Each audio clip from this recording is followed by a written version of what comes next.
Bien, alors là j'ai fait donc j'ai fait j'ai rajouté des flancs de manière à ce que le flux ne puisse pas partir. Donc on va voir ce que ça donne. Alors j'ai aussi gravé une buse carrée qui a la même section qui fait 12 sur 12, donc ça fait 144 mm². Hein. Donc voilà. Euh, donc j'ai ma buse ronde, la buse rectangulaire et la buse carrée qui est installée. Donc allons-y.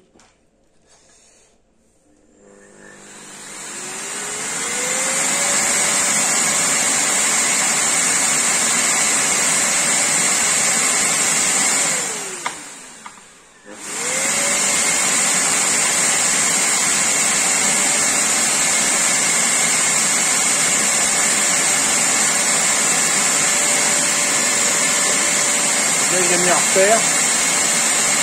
On est à hauteur du repère avec la buse carrée. Voilà. Donc à hauteur du repère, donc qui va jusqu'à 23 cm sur le double décimètre. Ouais. Triple d'ailleurs, en l'occurrence. Voilà, donc la buse ronde. Que ça donne. Pas besoin de caoutchouc aussi peut-être. Allons-y.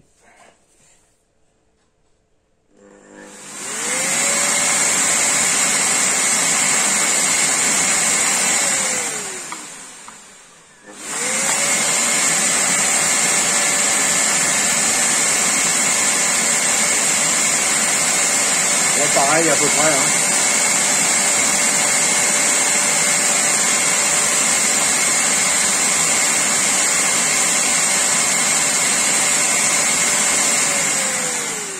Quand même des variations, peut-être dues au secteur, je ne sais pas.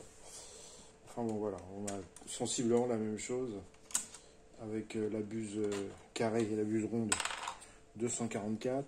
144 pour la carrée, 143 pour la ronde. Et là j'ai 143 pour la rectangulaire. On va voir ce que ça donne. Alors, on va voir si le flux est...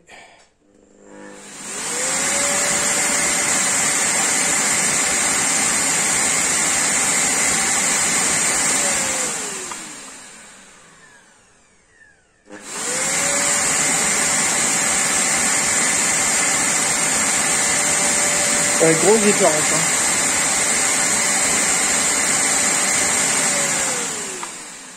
Bon.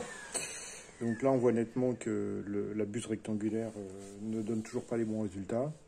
Donc ce n'est pas une question de flux qui s'en va sur les côtés et qui disparaît, parce que là, je l'ai canalisé par les deux parois. Là, donc voilà, donc c'est toujours pas l'hypothèse que j'ai émise est mauvaise.